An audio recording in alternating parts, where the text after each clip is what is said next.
जय हिंद, वंदे मातरम। दोस्तों स्वागत करते हैं एक बार फिर से आपके चैनल बीटीएन न्यूज पर। आज आपके लिए लेकर आए हैं महाराष्ट्र राज्य की 288 विधानसभा सीटों का ओपिनियन पोल।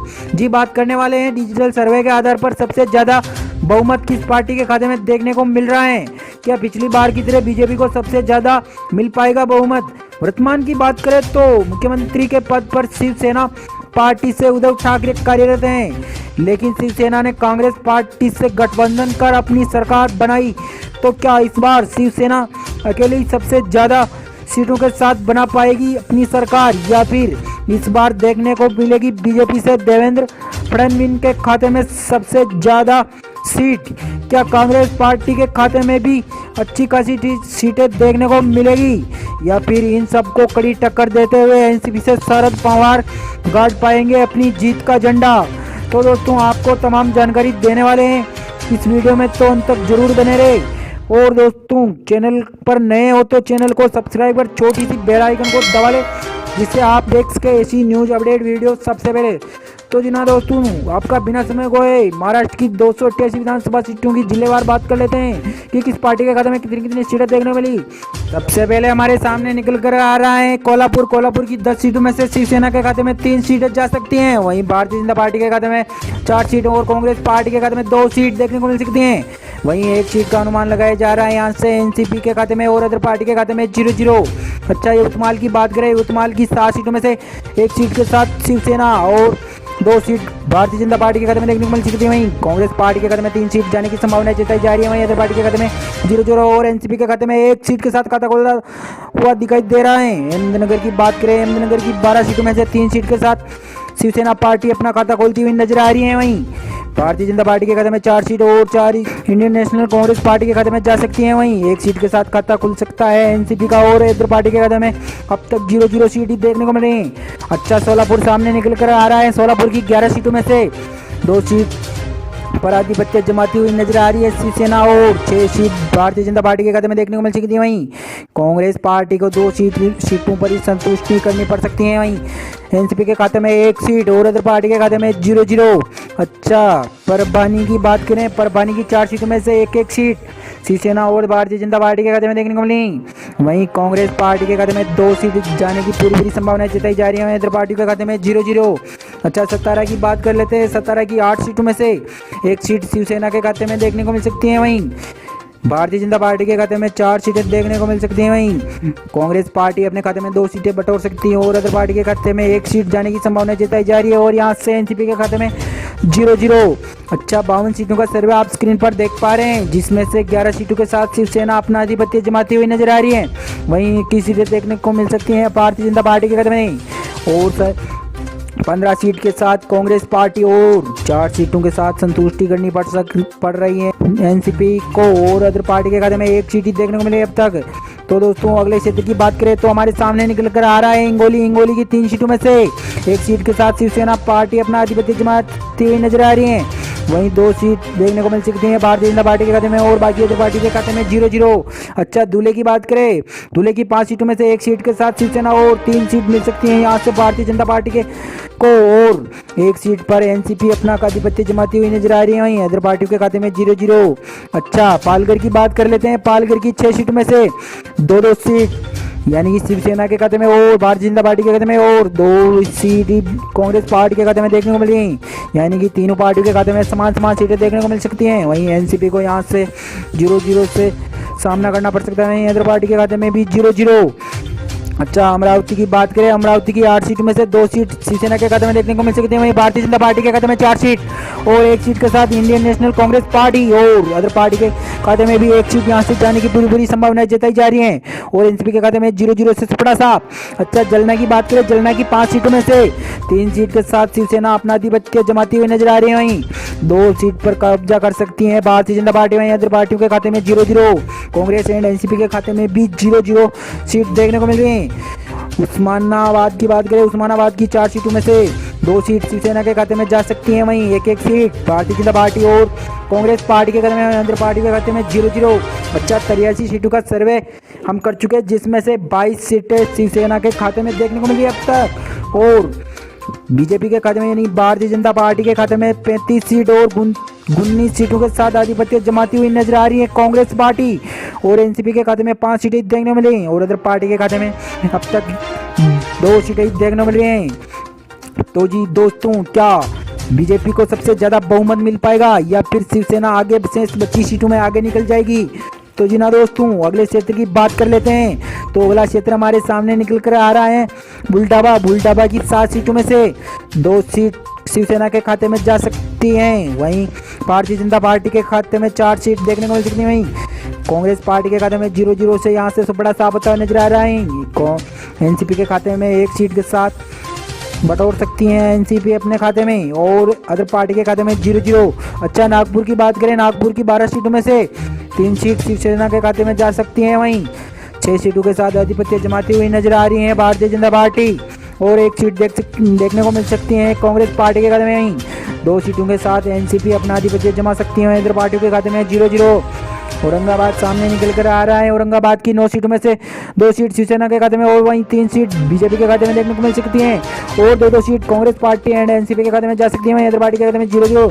अच्छा, मुंबई उपनगरी की बात करें, मुंबई उपनगरी की 26 सीटों में से यानी कि सबसे ज्यादा सीटों 26 में से 2 सीट एनसीपी के खाते में जा सकती हैं और 6 सीट के साथ शिवसेना पार्टी अपना आधिपत्य जमाती हुई नजर आ रही है।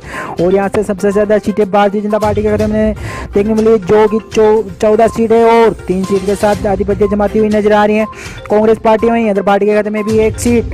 अच्छा, मुंबई शहर की बात करें ना दोस्तों, मुंबई शहर की 10 सीटों में से 3 सीट शिवसेना के खाते में जा सकती है। वहीं 5 सीटों के साथ आधिपत्य जमाती हुई नजर आ रही है भारतीय जनता पार्टी। वहीं 1-1 सीट बटोर सकती है कांग्रेस पार्टी एंड एनसीपी और अदर पार्टी के खाते में 0-0।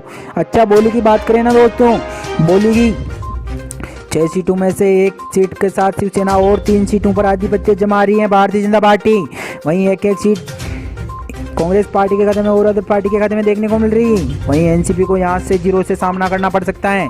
अच्छा दोस्तों, 153 सीटों का सर्वे आप स्क्रीन पर देख पा रहे हैं जिसमें से 39 सीटों के साथ शिवसेना पार्टी और भारतीय जनता पार्टी के खाते में 70 सीट, जो कि सबसे ज्यादा सीटें भारतीय जनता पार्टी के खाते में देखने को मिल रही हैं और 27 सीट के साथ आधिपत्य जमाती हुई नजर आ रही है कांग्रेस पार्टी और 13 सीट देखने को मिलती हुई नजर आ रही है एनसीपी के खाते में। वहीं 4 सीट के साथ अदर पार्टी। तो क्या दोस्तों, अब की बार बीजेपी से देवेंद्र फडणवीस को सबसे ज्यादा पसंद करती हुई नजर आ रही है जनता? तो अगले क्षेत्र की बात करें ना दोस्तों, तो गोदिया सामने निकल कर आ रहा है। गोदिया की 4 सीटों में से 1 सीट के साथ शिवसेना और 2 सीट बीजेपी के खाते में देखने को मिल सकती है। वहीं कांग्रेस पार्टी के खाते में 1 सीट और अदर पार्टी के खाते में 0-0। अच्छा, रत्नागिरी की बात कर लेते हैं। रत्नागिरी की 5 सीटों में से 2-2 सीट शिवसेना और कांग्रेस पार्टी के खाते में जा सकती है। वहीं 1 सीट के साथ संतुष्टि करनी पड़ सकती है भारतीय जनता पार्टी को और एनसीपी एंड अदर पार्टी के खाते में जैसे कि 0-0 जाती हुई नजर आ रही हैं।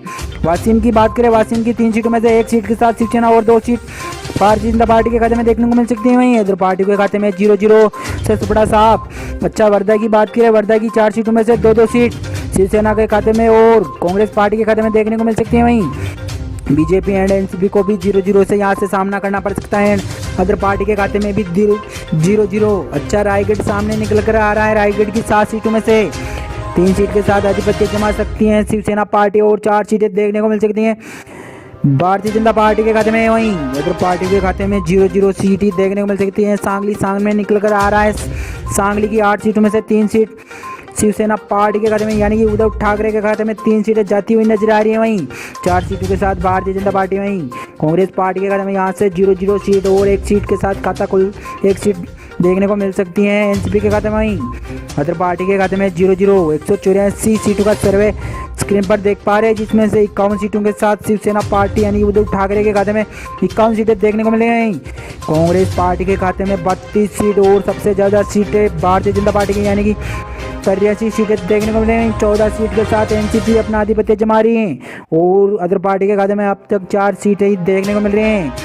तो जी ना दोस्तों, शिवसेना और कांग्रेस पार्टी के बीच में काफ़ी अच्छी टक्कर देखने को मिल रही है। तो क्या इस बार पिछली बार की तरह इस बार भी शिवसेना को गठबंधन करने की जरूरत पड़ेगी कांग्रेस पार्टी के साथ? तो दोस्तों, अगले क्षेत्रों की बात कर लेते हैं ना।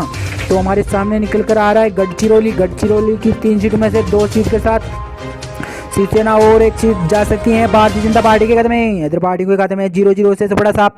अकोला की बात करें, अकोला की 5 सीटों में से एक सीट के साथ शिवसेना और 2 सीट मिल सकती है भारतीय जनता पार्टी के खाते में। वहीं एक seat Congress party and NCP के खाते में जा सकती है। और अदर पार्टी के खाते में 0-0 लातूर सामने निकल कर आ रहा है। लातूर की 6 सीटों में से 3 सीटों के साथ शिवसेना और 2 सीट भारतीय जनता पार्टी के खाते में यानी कि बीजेपी के खाते में देखने को मिल सकती है। और एक सीट के साथ कांग्रेस पार्टी और एनसीपी के खाते में 0-0 और अदर पार्टी के खाते में भी 0-0। भंडारा सामने निकल कर आ रहा है। भंडारा की 3 सीटों में से 0 सीट शिवसेना के खाते में यानी कि उद्धव ठाकरे के खाते में 0-0 से बड़ा साफ यहाँ से। और 2 सीट मिल सकती है भारतीय जनता पार्टी को और एक सीट के साथ संतुष्टि करनी पड़ सकती है कांग्रेस पार्टी को और अदर पार्टी के खाते में 0-0। नंदुरबार सामने निकल कर आ रहा है। नंदुरबार की 4 सीटों में से 2 सीट शिवसेना के खाते में और वहीं एक सीट भारतीय जनता पार्टी और एनसीपी के खाते में देखने को मिल सकते हैं। वहीं यहाँ से कांग्रेस पार्टी को 0-0 से सामना करना पड़ सकता है। इधर पार्टी के खाते में 0-0। सिंधुदुर्ग सामने निकल कर आ रहा है। सिंधुदुर्ग की 3 सीटों में से 2 सीट एनसीपी के खाते में देखने को मिल सकती है। वहीं एक सीट भारतीय जनता पार्टी के खाते में और शिवसेना और कांग्रेस पार्टी के खाते में यहाँ से एक भी सीट नहीं मिल पा रही है। और अदर पार्टी के खाते में 0-0। 208 सीटों का सर्वे आप स्क्रीन पर देख पा रहे हैं, जिस शिवसेना के खाते में 59 सीटें देखने को मिल सकती हैं। वहीं भारतीय जनता पार्टी के खाते में 92 सीट और 35 सीटों के साथ आधिपत्य जमाती हुई नजर आ रही है कांग्रेस पार्टी और 18 सीट एनसीपी के खाते में देखने को मिल सकती हैं। वहीं अदर पार्टी के खाते में 4 सीट। अच्छा ना दोस्तों, तो अगले क्षेत्र हमारे सामने निकल कर आ रहा है। डाणे की 18 सीटों में से 5 सीटों के साथ शिवसेना पार्टी और 9 सीटें देखने को मिल सकती हैं भारतीय जनता पार्टी के खाते में। कांग्रेस पार्टी के खाते में 3 सीट और 1 सीट के साथ एनसीपी एंड अदर पार्टी के खाते में 0-0। नांदेड़ सामने निकल कर आ रहा है। नांदेड़ की 9 सीटों में से 4 सीट शिवसेना के खाते में। वहीं 3 सीटों के साथ भारतीय जनता पार्टी यानी कि 3 सीटें देखने को मिल सकती हैं देवेंद्र फडणवीस के खाते में और एक seat Congress party and NCP के खाते में और 0-0 सीट से बड़ा साफ अदर पार्टी का। जलगांव की बात करें ना, जलगांव की 11 सीटों में से 3 सीट शिवसेना के खाते में और 5 सीट बीजेपी के और 1 सीट कांग्रेस पार्टी के खाते में और 2 सीट एनसीपी के खाते में जा सकती है। वहीं 0-0 से बड़ा साफ होता हुआ नजर आ रहा है इधर पार्टी का। पुणे की सीटों में से 5 सीटें शिवसेना के खाते में जा सकती हैं। वहीं 9 सीटों के साथ भारतीय जनता पार्टी अपना आधिपत्य जमाती हुई नजर आ रही है और 2 सीटें देखने को मिल सकती हैं एनसीपी के खाते में और 4 सीटें बटोर सकती हैं कांग्रेस पार्टी और 1 सीट देखने को मिल सकती है इधर पार्टी के खाते में। यहाँ से चंद्रपुर की 6 सीटों में से 2 सीट शिवसेना के खाते में और 3 सीट भारतीय जनता पार्टी के खाते में। वहीं 0-0 सीट से सुपड़ा साहब कांग्रेस पार्टी का और 1 सीट यहाँ से एनसीपी के खाते में और इधर पार्टी के खाते में भी 0-0। नासिक की 15 सीटों की बात कर लेते हैं ना, तो 15 सीटों में से 2 सीट शिवसेना के खाते में और 6 सीट के साथ भारतीय जनता पार्टी। वहीं 2-2 seat Congress party and NCP के खाते में। वहीं 3 सीटें यहाँ से अदर पार्टी के खाते में पूरी जाने की संभावना जताई जा रही है। तो जी ना दोस्तों, 288 सीटों का सर्वे हम कर चुके हैं, जिसमें से सबसे ज़्यादा सीटें बीजेपी के खाते में जो कि 127 सीट देखने को मिल सकती हैं और सेकंड स्थान पर शिवसेना के खाते में देखने को मिली जो कि 80 सीटों के साथ बहुमत प्राप्त कर रही है। वहीं कांग्रेस पार्टी के खाते में 46 सीट और एनसीपी के खाते में यानी कि शरद पवार के खाते में 27 सीट देखने को मिले। वहीं 8 सीटों के साथ अदर पार्टियां।